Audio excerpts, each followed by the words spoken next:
Hello friends, Vishnu Shalini latest review. അങ്ങനെ നമ്മുടെ collector ശാലിനിയും ലോക ഉഡായിപ്പുകളുടെ ഉസ്താദായ സുസ്മിതയും കൂടി ഉള്ള ഒരു സംഘട്ടനമാണ് അവിടെ നടന്നുകൊണ്ടിരിക്കുന്നത്. ശാലിനി കൊണ്ടുവന്ന പണപ്പെട്ടി സുസ്മിതയുടെ കയ്യിലോട്ട് കൊടുക്കുമ്പോൾ ശാലിനി പറയുന്നു, എനിക്ക് നീ ആരാണെന്ന് അറിയണം എന്നും പറഞ്ഞ് ശാലിനി സുസ്മിതയുടെ മുഖംമൂടി അങ്ങോട്ട് വലിച്ചു മാറ്റുമ്പോൾ സുസ്മിതയാണ്.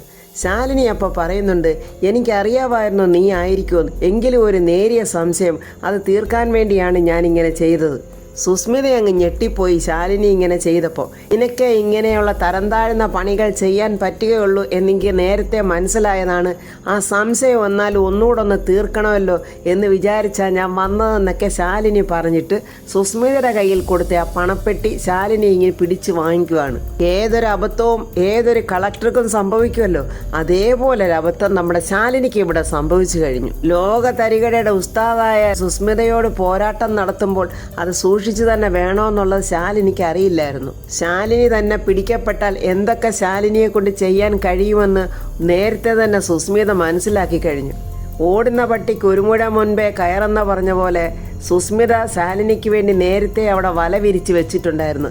ശാലിനി ആ വലയിൽ ചെന്ന് വീഴുകയും ചെയ്തു. അതായത് അവർ തങ്ങളിലുള്ള സന്ധി സംഭാഷണങ്ങളെല്ലാം സുസ്മിത അവരുടെ ഫ്രണ്ടിനെ കൊണ്ട് വീഡിയോ എടുക്കുന്നുണ്ടായിരുന്നു.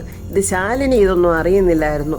സുസ്മിത പിടിക്കപ്പെട്ടാൽ ആ വീഡിയോ കാണിച്ച് ശാലിനിയെ ബ്ലാക്ക്മെയിൽ ചെയ്യാനായിരുന്നു സുസ്മിതയുടെ പ്ലാൻ. ആ പ്ലാൻ സക്സസ് ആകുകയും ചെയ്തു. അങ്ങനെ ശാലിനിക്ക് സുസ്മിതയുടെ മുന്നിൽ അടിയറ പറയേണ്ടി വന്നു. അവൾ ആ പണപ്പെട്ടി സുസ്മിതയ്ക്ക് കൊടുക്കുകയും ചെയ്തു. അപ്രതീക്ഷിതമായ ശാലിനിക്ക് അങ്ങനെ സുസ്മിതയുടെ കയ്യിൽ നിന്ന് കിട്ടിയ ആ ഒരടി ശാലിനിക്കത് വല്ലാത്തൊരു ഷോക്കായിപ്പോയി. സഖി കെട്ട് ശാലിനി സുസ്മിതയോട് ചോദിക്കുന്നുണ്ട്, എന്താ നിന്റെ ഉദ്ദേശം? നിന്റെ പതനം, എന്നേക്കുമായുള്ള നിന്റെ അധപ്പതനം. ഈ സുസ്മിത നിന്നെ അവിടെ കൊണ്ടെത്തിച്ചിരിക്കും.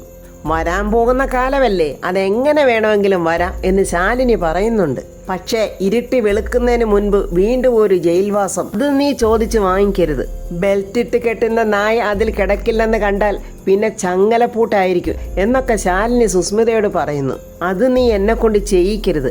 ആരുടെ കാലിലാ ചങ്ങലപ്പൂട്ട് വീഴാൻ പോകുന്നതെന്ന് നമുക്ക് കാത്തിരുന്ന് കാണാം എന്നിങ്ങനെ സുസ്മിതയും. അങ്ങനൊക്കെ പറഞ്ഞിട്ട് സുസ്മിത അങ്ങ് സുഖമായിട്ട് പണപ്പെട്ടിയുമായിട്ട് കാറിൽ പോവുകയാണ്. ശാലിനിക്കാണെങ്കിൽ സുസ്മിതയുടെ കയ്യിൽ നിന്ന് അപ്രതീക്ഷിതമായി കിട്ടിയ ഈ അനുഭവം ആകെ വല്ലാതെ ഒരു നാണക്കേട്, ഒരു ഷോക്കിൽ നിൽക്കുവാണ് ശാലിനി. സത്യാമ്മയുടെ വീട്ടിലാണെങ്കിൽ വെഡിങ് ഡേയുടെ ആഘോഷ പരിപാടികൾ ഇങ്ങനെ നടക്കുവാണ്. ഓരോ അറേഞ്ച്മെന്റ്സ് എല്ലാം നല്ല ഭംഗിയായിട്ട് നടത്തി വെച്ചിരിക്കുവാണ്. ഗസ്റ്റുകൾ ഓരോരുത്തരും ഗിഫ്റ്റ് പാക്കറ്റും ഒക്കെ ആയിട്ട് വരുന്നുണ്ട്. നമ്മുടെ സത്യഭാമയാണെങ്കിൽ നല്ലതുപോലെ അണിഞ്ഞൊരുങ്ങി മരുമകളെ ശാലിനിയെ കാത്തിങ്ങനെ വാതുക്കൽ തന്നെ നിൽക്കുന്നുണ്ട്. രാഘവേട്ടനും പിള്ളയും വിഷ്ണുവും എല്ലാം ഇങ്ങനെ ശാലിനിയുടെ വരവിന് വേണ്ടി കാത്തിരിക്കുകയാണ്. അവരെ അങ്ങനെ കാണാതാവുമ്പോൾ രാഘവേട്ടനൊരു വെപ്രാളം. അവർ സമയത്തിന് എത്തുമെന്നല്ലേ ഭാമയെ പറഞ്ഞിരുന്നത്? വിഷ്ണുവാണെങ്കിൽ ആകെ വെപ്രാളവും ടെൻഷനും പിടിച്ച് ഏതോ ഒരു വല്ലാത്ത അവസ്ഥയിൽ ഇങ്ങനെ നിൽക്കുവാണ്. കാരണം സത്യഭാമയുടെ ഈ മനംമാറ്റം തന്നെ ഭയങ്കര ഒരു അത്ഭുതമായിട്ടിരിക്കുവാണ് വിഷ്ണുവിന്. ഇനി ശാലിനിയോ കാണാൻ വരാതായാൽ എന്തായിരിക്കും നടക്കാൻ പോകുന്നത്, അത് ഓർത്തിട്ട് ആകെ അങ്ങ് വെപ്രാളപ്പെട്ട് നിൽക്കുവാണ് വിഷ്ണു. ശ്യാമയാണെങ്കിൽ ഭയങ്കര സന്തോഷം കൊണ്ട് രോഹിത്തിനോട് പറയുന്നു, ഞാൻ ഒരിക്കലും പ്രതീക്ഷിച്ചില്ല ഇത്രയും വലിയൊരു ആഘോഷം നമ്മുടെ വെഡിങ് ഡേക്ക് ഉണ്ടാകുമെന്ന്. രോഹിത്ത് പറയുവാണ്, എന്തൊക്കെയോ കണക്കൂട്ടലുകളൊക്കെ ഉണ്ട് സത്യാമ്മയ്ക്ക്, എല്ലാം നല്ല ഭംഗിയായിട്ട് നടന്നാൽ മതി. ശ്യാമ പറയും, എനിക്കിതിനേക്കാളൊക്കെ വലിയ സന്തോഷം എൻ്റെ കുഞ്ഞേച്ചി വരുന്നുണ്ടല്ലോ, എൻ്റെ കുഞ്ഞേച്ചിയും കൂടെ ഈ ചടങ്ങിൽ സത്യാമ്മ പങ്കെടുപ്പിക്കുന്നുണ്ടല്ലോ, അത് ഓർക്കുമ്പോൾ എനിക്ക് വലിയ സന്തോഷമാണ്. ഇതോടുകൂടി എല്ലാവരും എല്ലാ വഴക്കും മറന്ന് എല്ലാവരും കൂടി ഈ വീട്ടിലങ്ങ് താമസിച്ചാൽ മതിയായിരുന്നു എന്നൊക്കെ ഇങ്ങനെ ശ്യാമ രോഹിത്തിനോട് പറയുവാണ്. കഴിഞ്ഞ വർഷമൊന്നും നമ്മുടെ വെഡിങ് ഡേ ആഘോഷിച്ചില്ലല്ലോ, ഈ വർഷം സത്യാമ്മ തന്നല്ലേ പറഞ്ഞ് ഇങ്ങനെ ആഘോഷിക്കണമെന്ന്. അപ്പോൾ സത്യാമ്മ എന്തൊക്കെയോ കണക്കുകൂട്ടലുകൾ ചെയ്തിട്ടുണ്ട്, എല്ലാവരും കൂടെ സന്തോഷത്തോടെ ഇവിടെ ഒന്നിച്ച് താമസിക്കാമെന്നൊക്കെ ആയിരിക്കും എന്നൊക്കെ ഇങ്ങനെ രോഹിത്ത് പറയുന്നു. സത്യാമ്മയെ കണ്ടില്ലല്ലോ, നമുക്ക് സത്യാമ്മയുടെ അടുത്തോട്ട് പോകാമെന്ന് പറഞ്ഞ് രോഹിത്തും ശ്യാമയും വരുമ്പോൾ സത്യാമ്മയും വിഷ്ണുവും എല്ലാം ഇങ്ങനെ വെളിയിലോട്ട് നോക്കി നിൽക്കുന്നു. എന്താ ഇവിടെ എല്ലാവരും ഇങ്ങനെ നോക്കി നിൽക്കുന്നത് എന്ന് ശ്യാമ ചോദിക്കുമ്പോൾ സത്യാമ്മ പറയുന്നുണ്ട്, ശാലിനി നിന്റെ കുഞ്ഞേച്ചി മാത്രമല്ലല്ലോ, ഈ ജില്ല ഭരിക്കുന്ന കളക്ടർ കൂടിയല്ലയോ. അവളെ വെറുതെ വന്ന് കയറേണ്ട ഒരു പെണ്ണല്ല. അതുകൊണ്ട് നമ്മൾ അതിൻ്റെതായ രീതിയിൽ തന്നെ ശാലിനിയെ സ്വീകരിക്കണം. ഇത് കേട്ടിട്ട് നമ്മുടെ രാഘവേട്ടൻ പറയുക, കുറച്ച് വൈകിയാണെങ്കിലും എൻ്റെ ഭാമ മര്യാദകളൊക്കെ പഠിച്ചു തുടങ്ങി. എല്ലാം എനിക്കറിയാം രാഘവേട്ട, ഒരവസരം വരുമ്പോഴല്ലേ ഇതൊക്കെ നമുക്കൊന്ന് പ്രകടിപ്പിക്കാൻ പറ്റൂ. അത് കണ്ടിട്ട് വിഷ്ണു അവിടെ നിന്നുകൊണ്ട് മനസ്സിൽ പറയുക, അമ്മ വലിയ സന്തോഷത്തിലാണല്ലോ. ഈ സന്തോഷം കാണുമ്പോൾ എനിക്ക് പേടിയാ തോന്നുന്നത്. ദൈവമേ, എപ്പോൾ വേണമെങ്കിലും ഇത് മാറാം. അപ്പോഴേക്കും ആൾക്കാരൊക്കെ വീണ്ടും വരുന്നുണ്ട് ഗിഫ്റ്റും ഒക്കെ ആയിട്ട്. ഓരോരുത്തരും ഗിഫ്റ്റ് കൊണ്ടുവന്ന് ശ്യാമയ്ക്ക് വിഷ് ചെയ്ത് ഗിഫ്റ്റ് കൊടുക്കുന്നുണ്ട്. അന്ന ഗസ്റ്റിൽ ഒരാൾ ചോദിക്കുന്നത്, എന്താ സത്യമേ വല്ലരെയും കാത്തു നിൽക്കുവാണോ? അതെ, വളരെയധികം വേണ്ടപ്പെട്ട ഒരാൾ വരാനുണ്ട്. ചീഫ് ഗസ്റ്റ് എന്ന് തന്നെ പറയാം. എൻ്റെ മൂത്ത മരുമകൾ ശാലിനി വിഷ്ണു. എൻ്റെ മരുമകൾ ജില്ലാ കളക്ടർ അല്ലേ, അപ്പോൾ നമ്മൾ അതിൻ്റെതായ രീതിയിൽ സ്വീകരിക്കണ്ടേ? വന്ന അതിഥികൾക്കും അവിടെ ഇരിക്കുന്ന രാഘവേട്ടനും അതിശയമാണ്. രാഘവേട്ടൻ മനസ്സിൽ പറയുന്നു, എൻ്റെ ഫാമ ആദ്യമായിട്ട് മനസ്സുകൊണ്ട് ഒരു നല്ല കാര്യം പറഞ്ഞു. ഇതൊരു അഭിനന്ദനം അർഹിക്കുന്ന കാര്യം തന്നെയാണ്.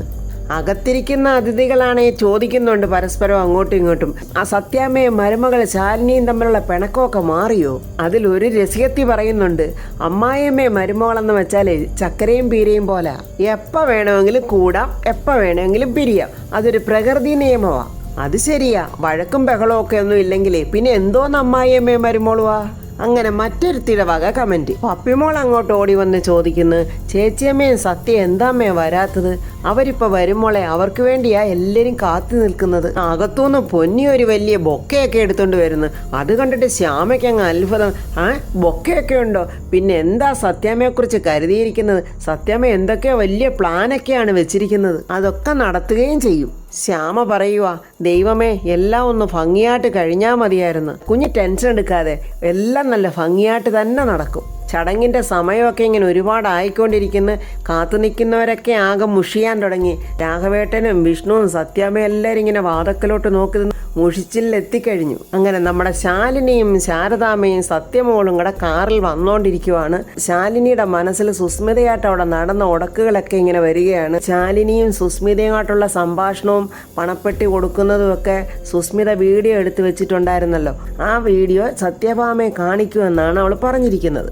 അതോടെ തീരുവടി ശാലിനി, നിന്റെ ഈ തിളപ്പും വാശിയൊക്കെ. സുസ്മിത ഒരു തീരാ ശാപമായി എൻ്റെ മുന്നിൽ നിൽക്കുവാണല്ലോ ഈശ്വര. എങ്ങനെയാണ് അവളെ ഒന്ന് ബ്ലോക്ക് ചെയ്യുന്നത്? എല്ലാ സത്യങ്ങളും അവൾ സത്യാമ്മയുടെ മുന്നിൽ വിളമ്പിയാൽ രണ്ടുപേരെയും കൂടെ ഈ വാഹനത്തിൽ കയറ്റി ഒപ്പം തിരിച്ചു കൂട്ടിക്കൊണ്ട് വരേണ്ടി വരും. ശ്യാമയെയും പപ്പിയെയും, അവരെ രണ്ടുപേരെയും സത്യാമ്മ പുറത്താക്കും. പിന്നെ എൻ്റെ അമ്മയ്ക്ക് ദേവിയുടെ മുന്നിൽ നിന്ന് കരഞ്ഞ് നിലവിളിക്കാൻ കുറച്ച് സങ്കടങ്ങളുടെ കൂടുതൽ കിട്ടും. എല്ലാം നടക്കാൻ പോകുന്നത് സുസ്മിതയുടെ നാവിൻ്റെ മുമ്പിലെ വാക്കുകളാണ്. അവളെ ഇതിൽ നിന്നെല്ലാം തടയുകയല്ലാതെ വേറൊരു വഴിയും കാണുന്നില്ലല്ലോ ഭഗവാനെ. ഇതിൽ നിന്നൊന്ന് രക്ഷ നേടാൻ എന്തെങ്കിലും ഒരു വഴി കാണിച്ചതാ എൻ്റെ കൃഷ്ണ എന്നൊക്കെ ഇങ്ങനെ ശാലിനി വിഷമിക്കുന്നുണ്ട്. ശാരദാമ്മ ശാലിനിയെ ശ്രദ്ധിക്കുന്നുണ്ട്. ഇവൾ എന്തൊക്കെയോ ഓർത്ത് വിഷമിക്കുന്നുണ്ടല്ലോ.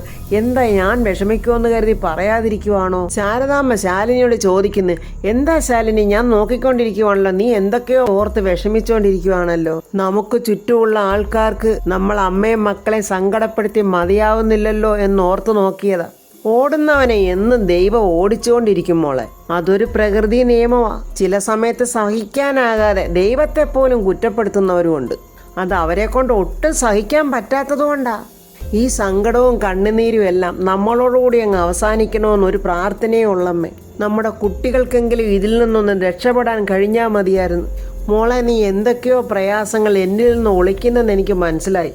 ആ തടസ്സങ്ങളൊക്കെ മാറാൻ അമ്മയും പ്രാർത്ഥിക്കാം. അങ്ങനെയൊന്നും എളുപ്പം പ്രാർത്ഥിച്ചാൽ പോകുന്നതല്ലമ്മേ. അതൊരു ഉടുമ്പ. കടിക്കുന്ന ഭാഗം അടർത്തി എടുത്തോണ്ട് പോകാൻ കഴിവുള്ള ഒരു ഉടുമ്പ്. അതിനെ പറിച്ചു മാറ്റാൻ ശ്രമിച്ചാൽ അത് നമ്മളെയും കൊണ്ടേ പോകൂ. പക്ഷെ നമുക്കാണെങ്കിൽ അതിനെ ഒഴിവാക്കിയേ പറ്റൂ. ഇല്ലെങ്കിൽ അവൾ നമ്മളെ എല്ലാം തകർക്കും. ഈ സമയത്ത് സുസ്മിതയും ഒരു കാറിൽ ആ മൊബൈലും കൊണ്ടിങ്ങനെ വരുന്നുണ്ട്. സത്യാമ്മയുടെ വീട്ടിലോട്ട് തന്നെയാണോ അവൾ വരുന്നതെന്നും അറിയാൻ പറ്റുന്നില്ല.